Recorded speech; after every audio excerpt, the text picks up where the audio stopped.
আর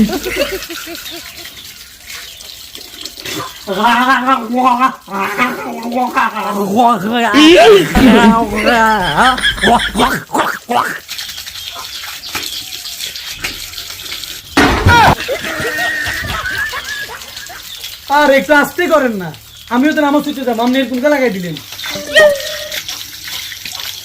বেশি কথা কইছো না, নামাজ তো সাতার মাথা হও না, একারে একক তো কি অবস্থা শুরু করে দিত মিয়ে। নিয়ে দিকে কি কইছে মিয়া? ডাকো গা, নামাজের সময় আছে নি, নামাজ ছুটতাম যাই না। নামাজ তো পড়েন ভালো কথা, নামাজ তো সবাই লে পড়ো। এটা ট্যাপটা ছাড়ে দিলেন, হ্যাঁ এটা বন্ধ করবো কেটা? বিয়ে বন্ধ করতে কি হাতি ঘুমা লাগেনি? তুই বিয়ে বন্ধ করতে পারো না?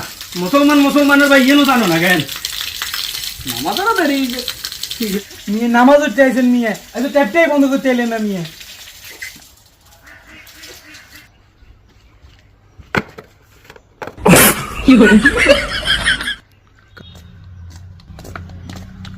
আরে মানুষ রে, আমরাও নিচে রাখছি জুতা, হে যদি নিচে রাখতে ভালো হইতো না, মসজিদটা নষ্ট করিয়ে লেছিল।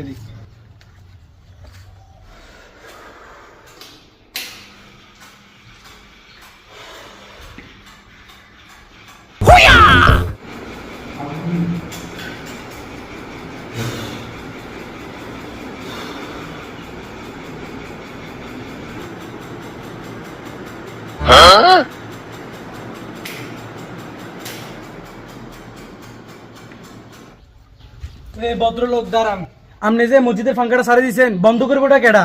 হ্যাঁ, আপনি যার একটু আগে ট্যাপটা সারি দিয়েছেন, এটা বন্ধ করবো কেডা? আপনি যে জুতা দিয়ে নোংরা করে লাইছেন মসজিদটারে, এটা সাফ করবো কেডা? সে কোন সে কেডা করবো? তুই এত গরম কার লগে দেও মিয়া? মুয়াজ্জিনকে রাখলাম 3000 টাকা বেতন দি, ইমামকে রাখলাম 6000 টাকা বেতন দি, হেতারা কি করবো? হেতারা লাইফ ম্যান এটি বন্ধ করতে দিত না, হেতারা এটা পরিষ্কার করতে হইতো না, হেতারা একটা বিয়ে বন্ধ করতে হইতো না। নতুন নামাজ অন্য হইছো মিয়া কেন? তোমরা হও মিয়া নামাজ মিয়া। প্রত্যেকটা সমাজে এরকম খান্ডাইশা লোক আছে, এগুলো এই অবস্থা করে। খালি এরকম মানুষ থাকলে মেনশন দেন এদের। क्या ऊंची शान है अल्लाह अल्लाह, उसकी अपनी शान है।